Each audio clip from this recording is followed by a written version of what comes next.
Thank you. It's a crazy world out there, and I'm not talking just about Israel. The world is changing, and it looks like somebody, pushed the fast-forward button. But unfortunately, it's not moving forward. It's a kind of a quick rewind. We are facing religious wars like centuries ago, the same hatred and cruelty, cutting heads off in our region. In Syria, what we see is a massacre, and we see all these refugees coming, searching for a place to live, to build a new home. But yet, what we see in Europe and other places in the world, is that these wars are spreading fear through high technology and hatred, and this brings and changes also the values of the free world inside.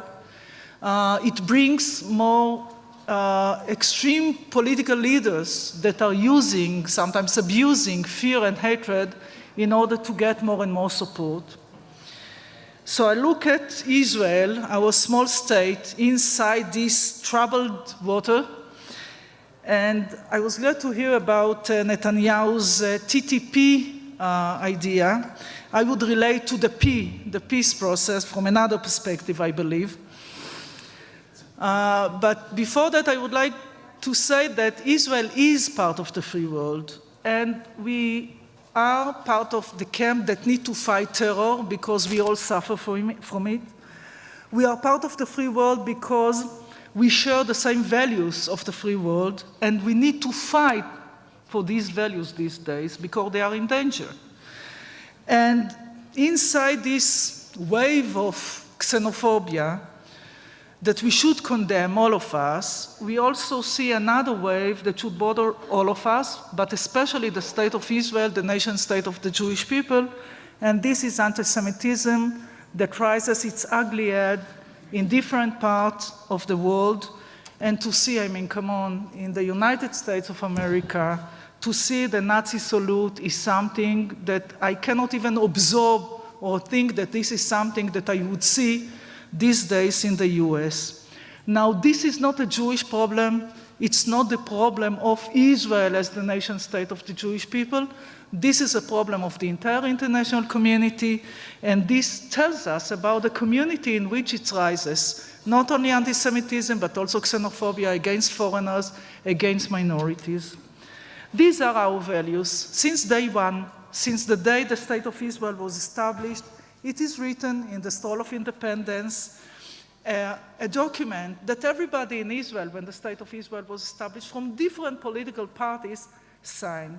It says in lots of words, especially two words, and basically this is the Jewish democratic state. This is the vision that on the base of this Israel was established, and it is and should be the vision of Israel these days. But firstly, we need to decide and understand here in Israel, what does it mean? From my perspective, I believe that Jewish and democratic state means also values. Democracy, we know what it is. There are lots of democracies in the world.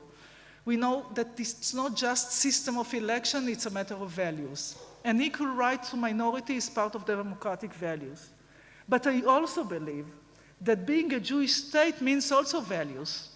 And equal rights to minorities is part of our Jewish values. It's not a favor that the Jewish state is doing to the democracy. Love thy neighbor, it's something which is written in the Bible. This is what we believe in. And thinking about Jewish democratic state, it's not from a religious perspective, being a Jewish state, it's from a national perspective. So to take these two words into one sentence, the sentence is that Israel is the nation state of the Jewish people with equal rights to all its citizens. We cannot and we shouldn't take just one part of this sentence. It lives in a harmonic way, and one of the responsibilities of the Israeli leadership is to keep this sentence and these values living in harmony and not in contradiction. So I believe that this is the GPS, this is what we put as destination, as vision for the state of Israel.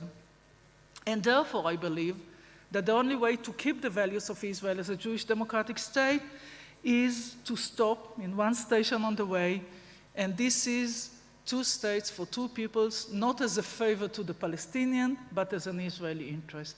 Because this is the way to keep Israel, nation state of the Jewish people with equal rights to all its citizens, a secured state in the ancient land of Israel.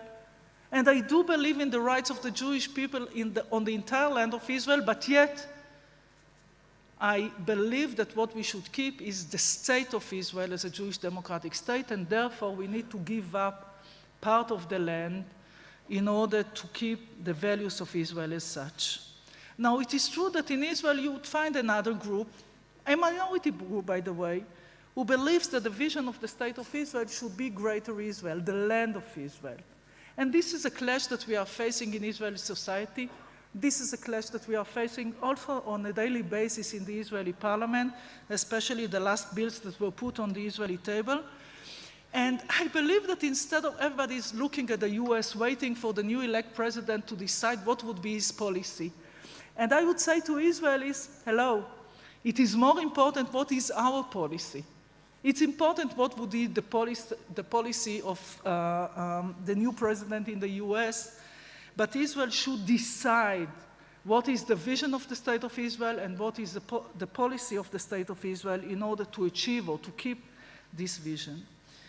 And the Israeli mistake is that as long as we do not decide what is our vision, we cannot also work with the world in order to have support in our major and basic interest.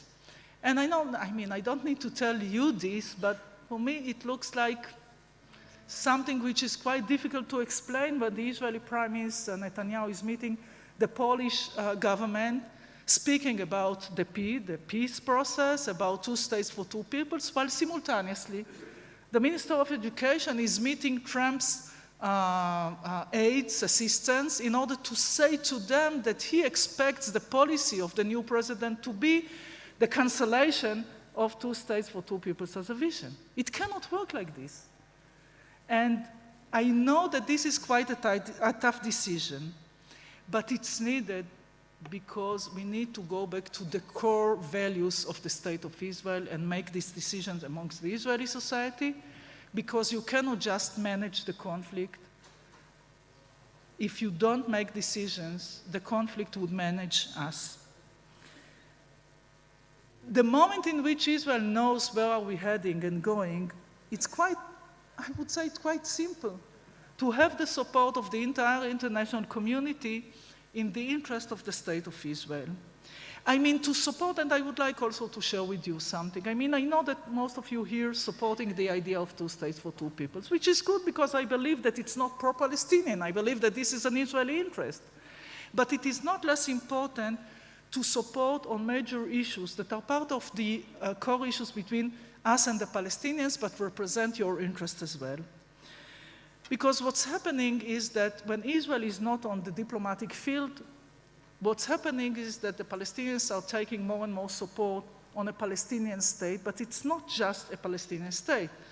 It's a Palestinian state, 67 line, Jerusalem, its capital. And what about your interest and our interest when it comes to the core issues? And I do believe that vast majority of Israelis believe in the idea of two states for two peoples, but they are worried about, and rightly so, about Israel's security, about what would be the outcome of any agreement between us and the Palestinians.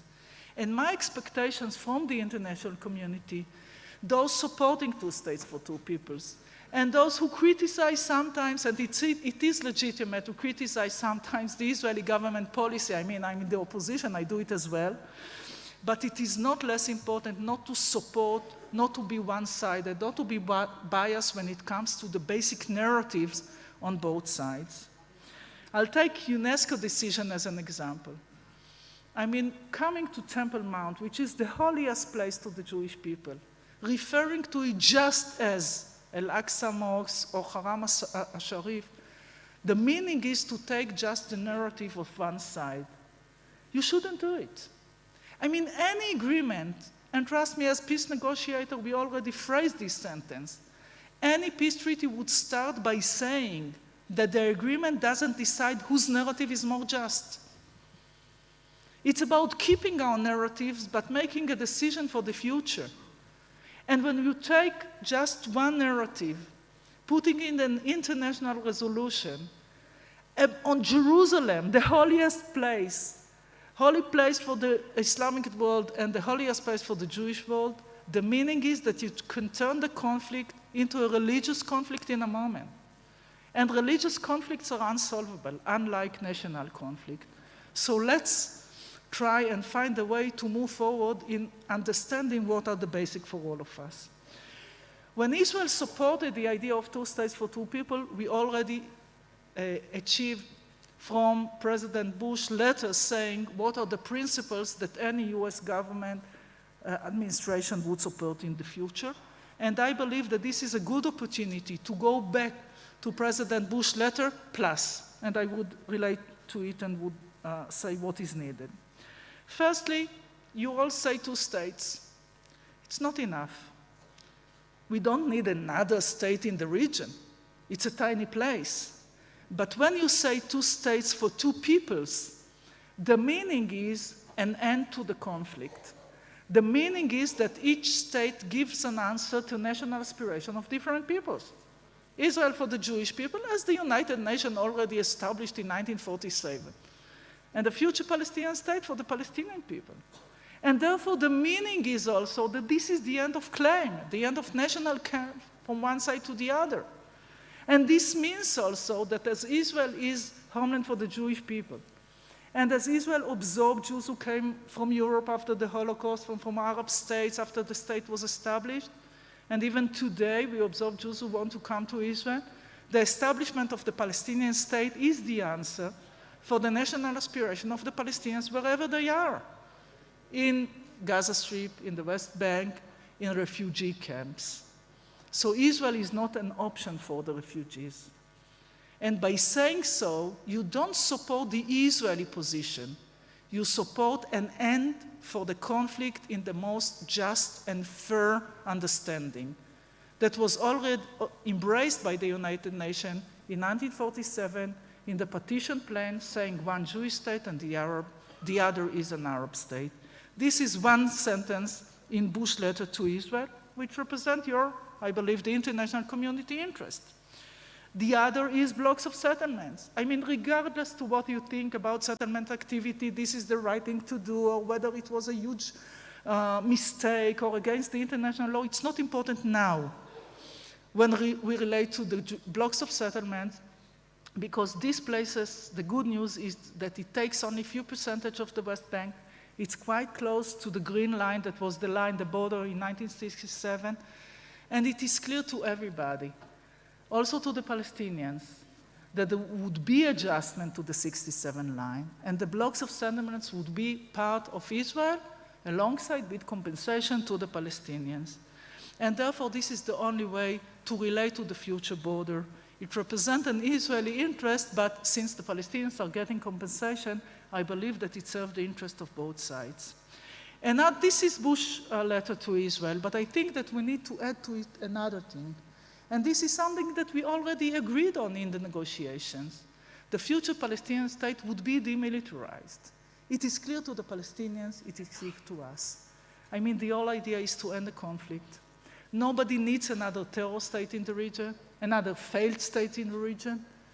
And since it was already agreed in the negotiations, I believe that it's very important for us to get this as the support of the international community, because I want to say to the Israelis, listen, I'm not this one, thinking just about the Palestinians to give them the land, or I'm not, naive enough to think that we would live happily ever after just in the day in which we sign an agreement. No, I'm not.